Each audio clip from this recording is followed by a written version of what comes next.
So in today's video, I'm gonna be sharing with you guys 5 seemingly innocent ingredients found in your food that could be wreaking havoc on your skin health, your digestion, and your hormones. There's also a way to eliminate all stress and worry about eating these ingredients. I'm gonna cover that at the end of the video. The number 1, sodium phosphate, which is a meat additive to make meat more moist. Unfortunately, it's super bad for the heart. It's bad for blood pressure. It creates heart disease. So which foods out there contain the most sodium phosphate? Cured meat, deli meat, fast food, commercially prepared baked goods, and cake mixes, and canned tuna. Number 2, Azodicarbonamide. That's a crazy word, I know. And this is an additive that they put in bread products mostly. Problem is that it's a cancer-causing ingredient for our blood and for our lungs. So what about the foods that contain azodicarbonamide? We're talking bagels, we're talking muffins, those delicious pastries, cakes and white bread, and most of the things that have a white bread,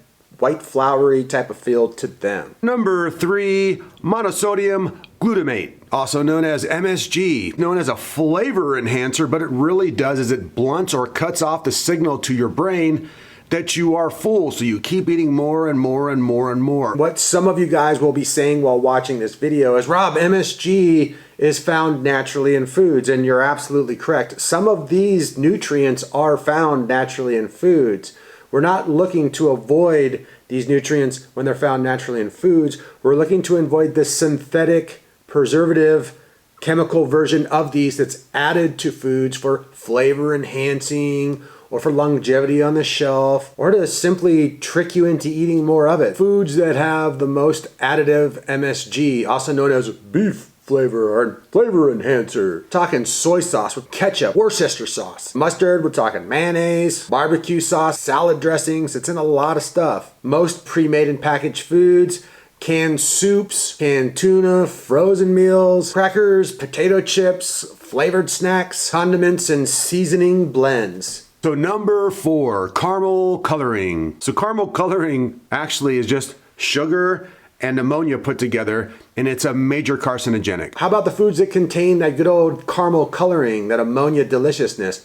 So sodas and colas, big time. Baked goods and pre-cooked meals, frozen meals. Again, soy sauce and Worcestershire sauce have a bunch of these chemicals in them. Chocolate flavored products and beer. Free ebook linked in the description box. Rounding out our top 5 is Sucralose, the fake sweetie sugar deliciousness. Actually, it kind of tastes like crap, in my opinion. It's found in all sorts of things that are trying to get a little extra sweetness in there, but want to avoid putting sugar in their food. So sucralose is a major jerk. It likes to come into our gut biome and mess with our flora and our good bacteria. What foods have the most sucralose in them generally? Well, diet sodas are the main one. Chewing gum, sugar-free gelatin, salad dressings, alternatives to maple syrup, flavored coffee syrups, again, barbecue sauces, sugar-free jams, and jelly spreads, fruit spreads rather. So there's one solution that works 100% of the time.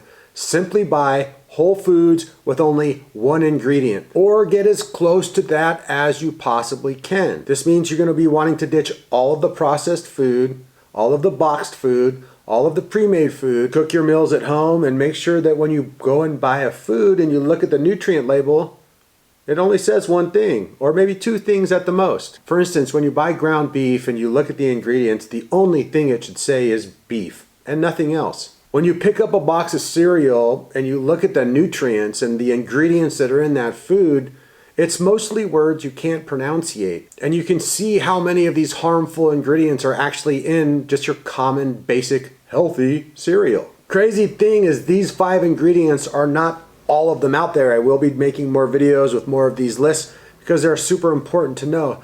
The main thing to understand is if you eat a whole food diet and you're really doing your best to stay away from processed junk foods, you're probably going to be just fine. For myself and for the people that I work with, this has culminated in eczema, dermatitis, psoriasis, leaky gut, irritable bowel syndrome, and hormonal issues.